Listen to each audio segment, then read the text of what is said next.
My name is Adam Wedge. I'm doing an interview for Anthony O'Brien. We'll just get your name, your rank and serial when you were in the armed forces. My name is Anthony O'Brien. I retired from the Navy as a lieutenant commander in 2001, and I was in for 20 years. And what was the other part? Just your name, rank, and what you did when you were in the service. For my first 7 years in the service, I was in the Marine Corps, and I left the Marines in 1988. I was in the Marines for 7 years, and I got out of the Marines as a captain and transferred to the Navy and spent 13 years in the Navy with the Navy SEALs, and I retired from the SEALs in 2001. I was lieutenant commander. Why did you join the service?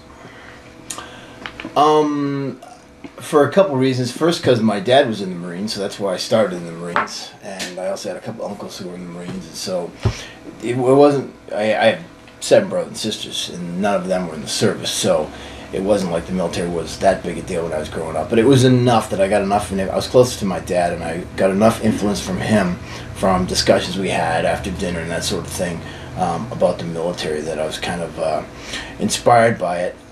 Also. At that time, I joined in '81, and at the time, the embassy episode in Tehran in Iran had just been going on too, and that kind of inspired me. President Reagan was in office, and he was bringing back the prestige of the military that we had lost quite a bit of a few years earlier at the end of Vietnam. So it was becoming a more attractive option. And also, I was a business major, graduated from Stonehill, not far from here, Stonehill College, and none of the folks that I was interviewing with really inspired me to want to work for them. They just, different companies, Fortune 500 companies included, none of them really inspired me, including the people that I interviewed with. They themselves weren't inspiring. And then you go to the recruiting office, especially the officer recruiting office, because I became an officer right out of college. And these officers that were recruiting officers, new officers, were very inspiring. They were very enthusiastic. They were very squared away and motivated about what they were doing. I mean, primarily because they were trying to recruit people, but that was also their nature and the nature of the business, and I was very attracted to that. All right. How did your parents react to joining the service? Well, like I say, because my dad was in the service, he was, very much glad that I was looking at it as an option. And of course, my mom, like any mom, was not excited about the idea. Also, at the time, there was kind of a prevalent attitude going on in the country that the president at the time, President Reagan, was somebody who was going to flex military muscle when it became necessary. So a lot of people were concerned that, we might be involved in conflicts, and I was always involved in organizations that would be one of the first ones to go. So for that reason, my mom was a little concerned about it, but she was very supportive, and my dad very much also. So where did you do your basic training?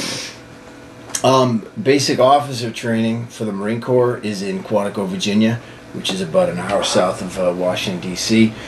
And I transferred to the Navy later on. I didn't have to go to basic training in the Navy. Basic training for enlisted guys that joined the Marine Corps is at Parris Island, South Carolina. I actually did my last tour in the Marine Corps there as a supervisor of drill instructors, so I'm very familiar with basic training in the Marine Corps. Even though I wasn't an enlisted guy, I didn't go to boot camp. Was there any cultural shock when you met people from around the country or people from different walks of life when you decided to join and went through basic training? Yeah, that's a good question. I really hadn't traveled a lot prior to joining the Marine Corps. I was a 21-year-old kid right out of college. I hadn't traveled a lot, and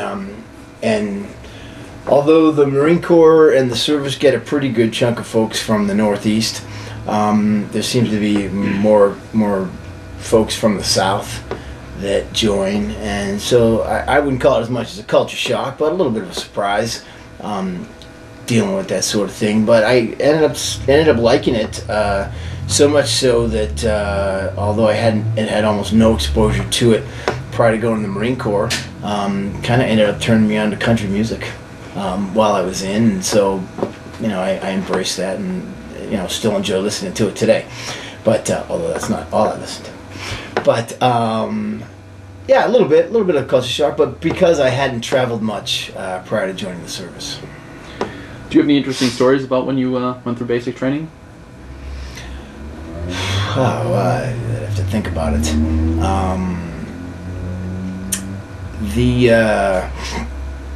One of the most interesting stories along the line of culture shock also is that one of the guys I was closest to, and I ended up being in his wedding party later, but one of the guys I ended up driving down with to Marine Corps officer training was a guy from Maine, and we got down there, and prior to I'm a pretty confident guy, but I guess on occasion I can exude a little bit of cockiness, and prior to going down there, we actually stopped at a barbershop. We had regular haircuts. We stopped at a barbershop before we went to Marine Corps basic officer training and got mohawk haircuts. Straight up mohawk haircuts, which as eccentric as the Marine Corps is in many ways, certainly a mohawk haircut isn't going to be very funny to the drill instructors when you first arrive there, and we weren't very shocked when it wasn't funny. But the problem is we had never been in a situation where you walk in and all of a sudden the drill instructor's in your face, taking control of your every movement and your every breath instantly, and you've never had that before in your life. Now all of a sudden you have that, and on top of that, that you're going to be getting your head shaved on day 1 or day 2 after a certain number of hours of them talking to you. But they really made an example of us and getting our mohawk haircuts and thinking we were pretty cute, and so they brought us down a few pegs pretty quick. So what was your military occupational specialty? Did you have any? Did you have Yeah, everybody does. When I was in the Marine Corps, in fact, that's what it's called, a military occupational specialty. The Marines and the Army call it an MOS, which is the acronym of that phrase. My MOS was 03, which is infantry. I was an infantry officer and also a reconnaissance officer, or what they call recon. And the infantry guys are the basic ground pounding, backpack carrying, boots getting muddy folks that you see in the movies that are winning the wars and basically taking real estate from the bad guys, and for whatever cause that particular conflict is about. In what zones of combat did you see action, or areas of combat did you see action, like theaters or? I had 2 combat tours while I was in. I didn't have any in my 7 years in the Marine Corps, which was one of the reasons why I transferred to the Navy. My first combat tour with the Navy SEALs was in 1991 in Kuwait. I was there for 7 months, and my second combat tour was in 2001 in Kosovo, and I was also with the SEALs. To focus more about the Gulf War experience that you had, did you think that you got enough credit for the job that you did there in the Gulf? Well, yeah. I mean, what we call Gulf War I, or the Kuwait War, where coalition and United States forces liberated Kuwait from the Iraqis. Yeah, I mean, unfortunately, and especially as you tape this now, we're in the midst of the Iraq War, and just had the 4th year anniversary, and I'm kind of proud that probably the most successful military campaign since World War II was Gulf War I when I was in Kuwait, and so I'm proud of the work that we did. You don't really get into did you get credit and all that kind of thing, so we got our props, and it was good, and we got plenty of awards and recognition, and it was a great experience. What were the conditions like in the desert? Well, the desert's the desert, and the desert's a tough environment to work in, and there aren't a lot of people that have worked in the desert, and it's very logistic intensive. I mean, obviously you got to bring everything with you. And unfortunately,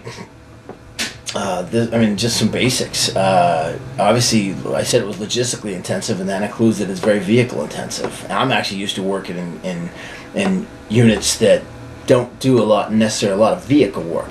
You might take a vehicle to an area, but then everyone gets on their feet, and large units move across the ground. Of course, the other problem with the desert is that there's no cover and concealment. The terrain is very flat and it's open, and tactically that's a problem for both sides. So there's difficulty to work in. People would be surprised that may not have experience in the desert. Regardless of what time of the year it is, the desert is in an uncanny way is very cold at night. Even when it's hot out in the summer, it can be 100 degrees. You'd be surprised how cold it gets at night. And of course, in the cold season, and that was a major issue in the start of both Gulf Wars, both the one that I was at '91 as well as the recent one in 2003.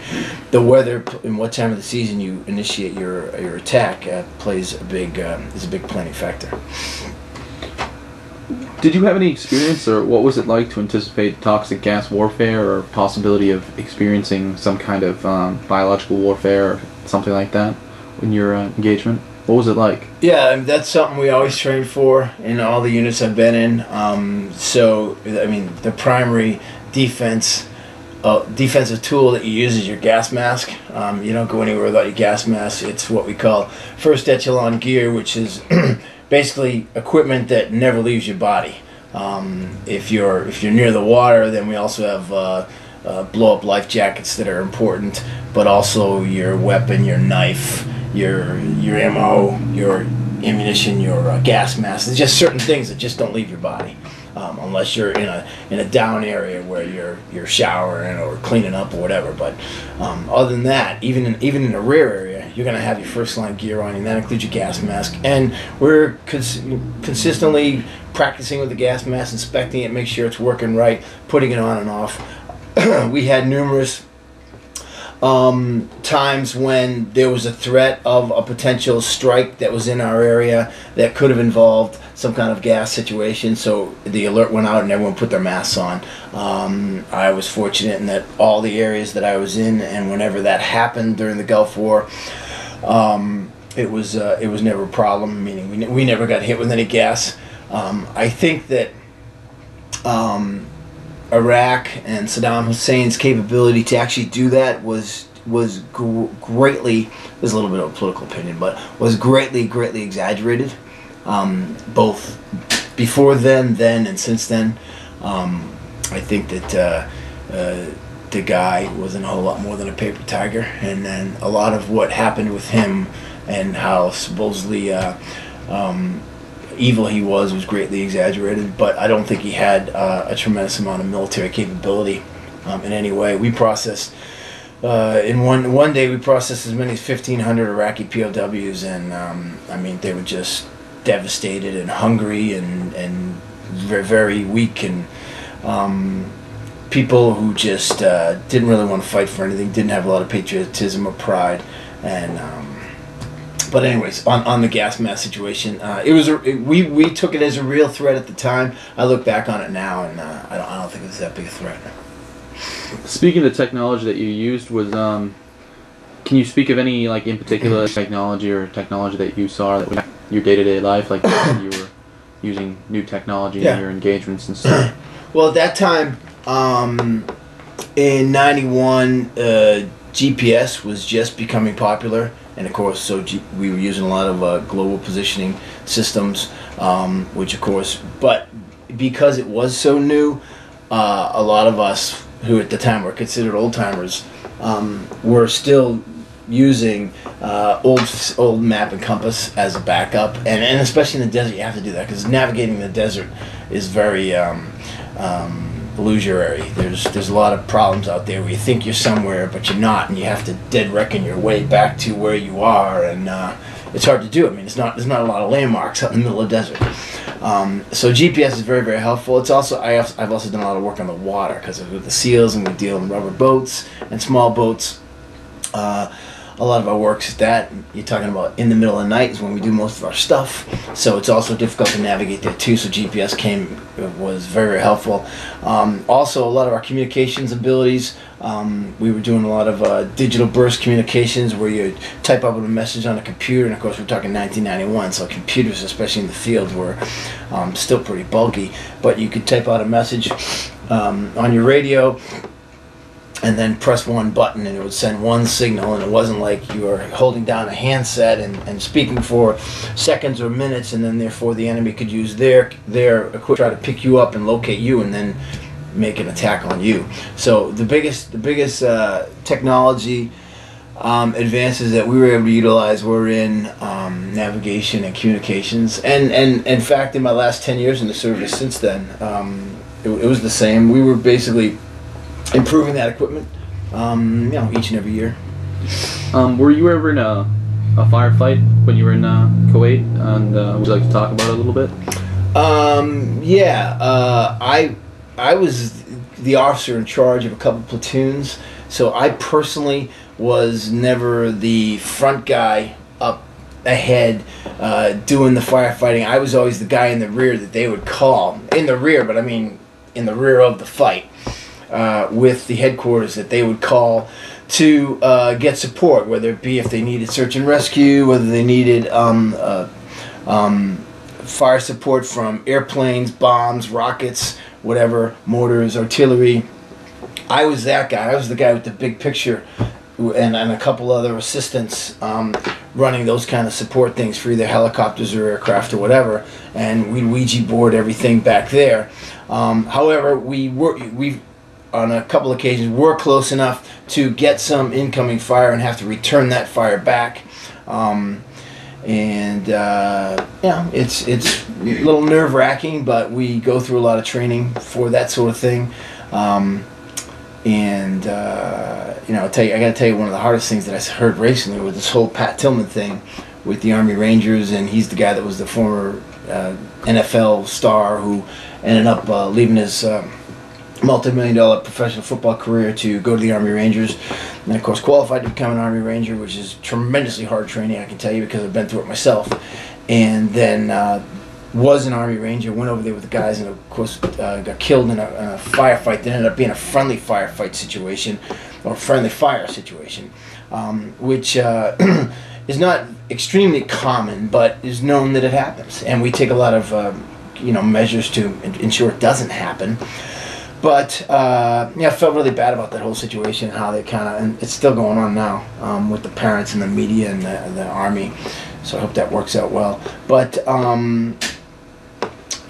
we got in a couple scuffles with the Iraqis. I found that for the most part, especially like I was saying earlier about the Iraqi prisoners we processed, that I don't mean any disrespect by it. I'm not trying to be arrogant when I say it, but the Iraqi people, the Iraqi men, just weren't very tough people. They weren't very great fighters, and so it wasn't. I don't beat my chest, and I don't think it was a big deal because we beat him in a firefight or beat him in a war or whatever. Because we had to go to Kuwait because we had to throw him out of Kuwait.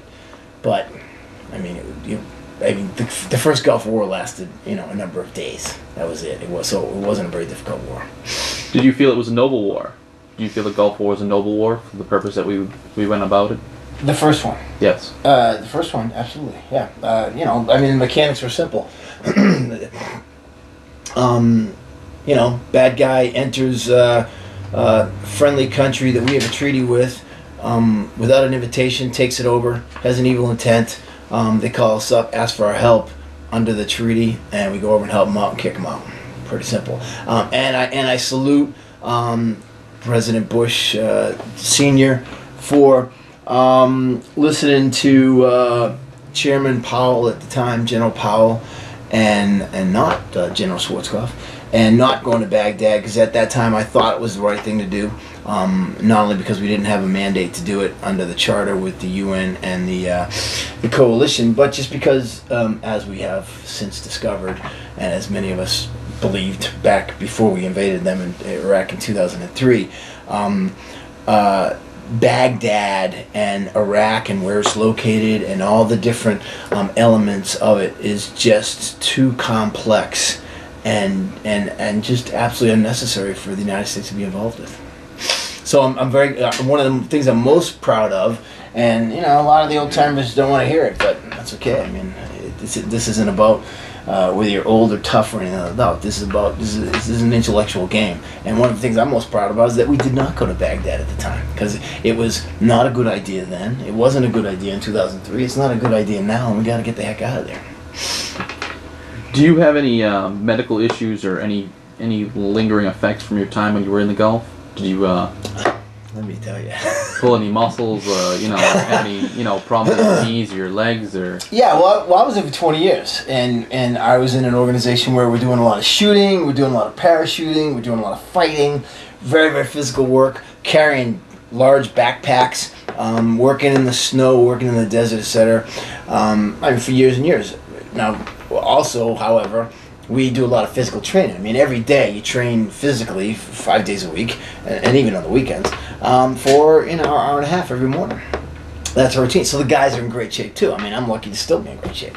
But I mean, you know, I got a medical record full of you know, little bumps and bruises and back injuries and knee injuries and things like that. That if I'm not careful and I push too hard on something, it reoccurs. I was blessed with, I didn't have any major injuries. The worst injury that I really got was probably losing about 30% of my hearing in my right ear from a combination of some shots to the head in some training, some fights, and also some too much gunfire. Just in training, you know, and even with earplugs. So when I left the service a few years ago, they estimated that I lost about 30% of my hearing. But what'd you say? That's a joke. In your opinion, can any army stand up to the American or the United States' army today? In your opinion?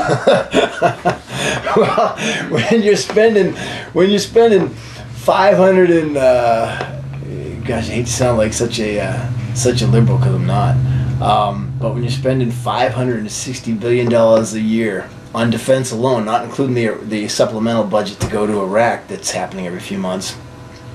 I read somewhere that, correct me if I'm wrong, but I read somewhere that the money that we spend in our Department of Defense, and no one's a bigger fan of the Department of Defense, I mean, you know, and of the military than I am, okay, but you know, I also, that doesn't mean I get half my brain removed. I read somewhere that not only is the United States the leading spender in the world in so many things, but specifically here on our military, but that of second place through like 30 of all the countries in the world, and how many countries are there in the world? A couple hundred. You combine like second place through 30th place, and you put them all together, and all of the budgets that they all spend on their militaries together doesn't equal our budget. It's less. So, what was the question? No, that's perfectly fine. Yes, that's perfectly fine. Sorry. What was the most unforgettable character you met during the time in the Gulf? Do you have any fond memories of a specific person or individual that you came in encounter in your times in the military?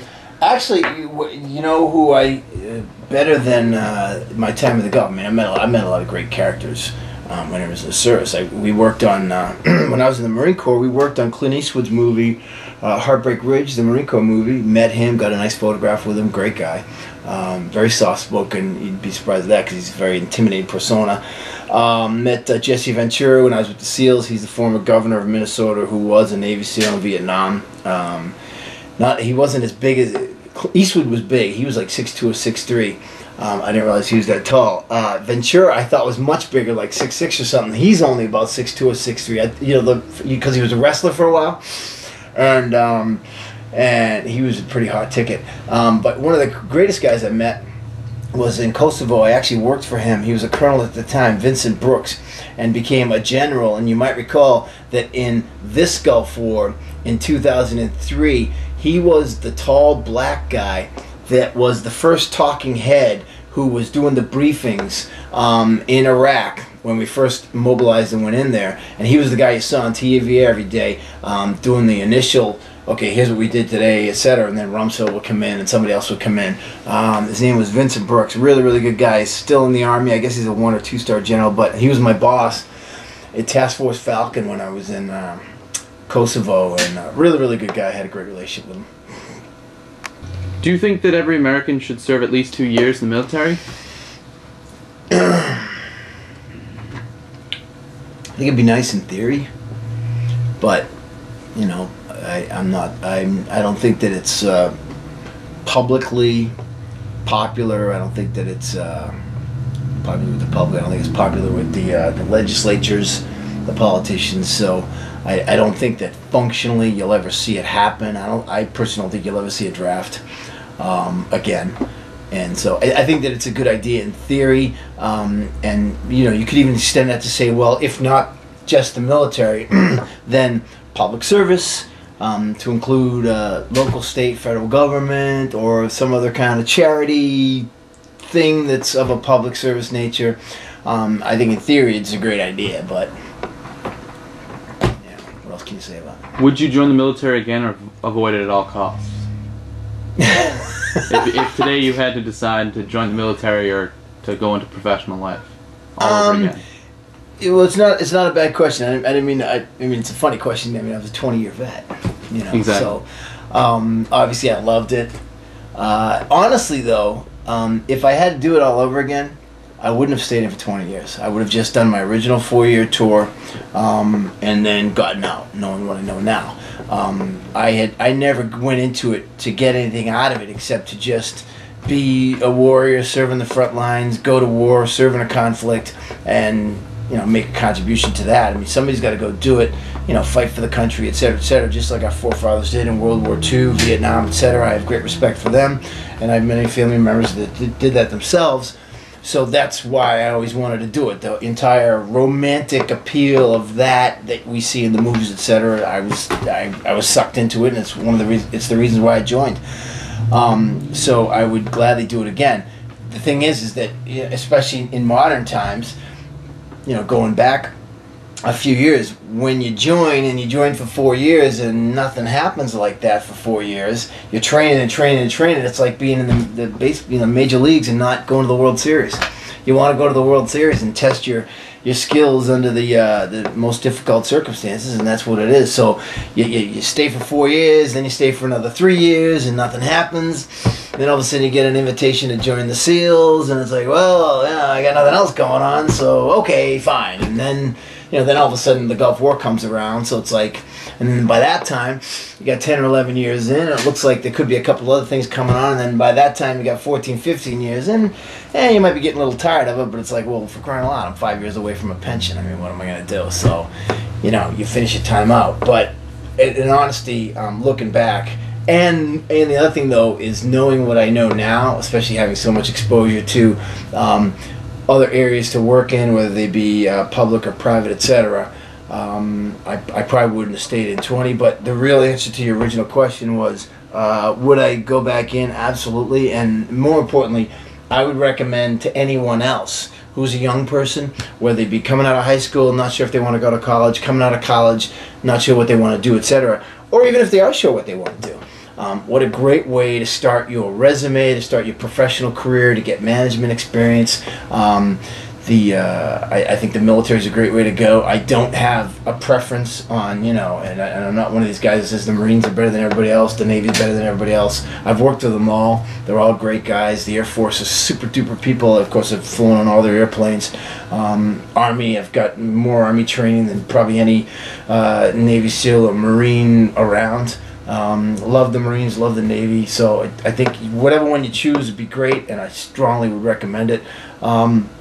And I would also strongly recommend, for the same reasons that I put out earlier, I would not recommend staying in beyond a first tour.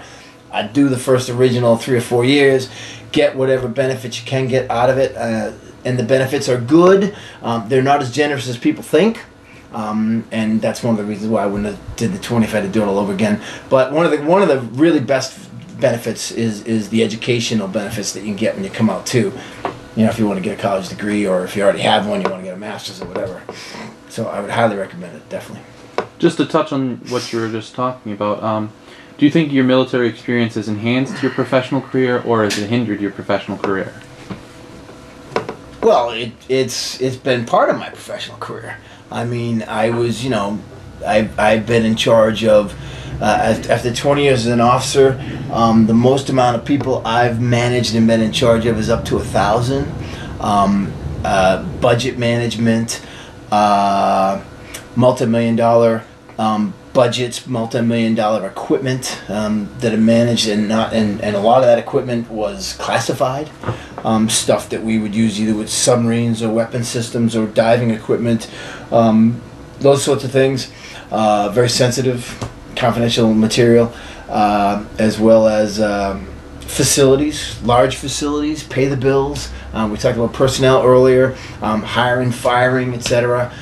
So my experience in the military was the start of my professional career, and to be honest with you, I would say the same exact thing about anybody in the military. Even, I mean, not to say that one's higher or one's lower, but even somebody who's lower on the totem pole, who's just, and I mean just, but who is a clerk, you know, who's an administrator pushing paper in an office, they're doing an important function. And I would say that's the beginning of a professional career as an administrator. And then they climb up the ladder and become the office manager or whatever they do. Not something that I ever wanted to do, but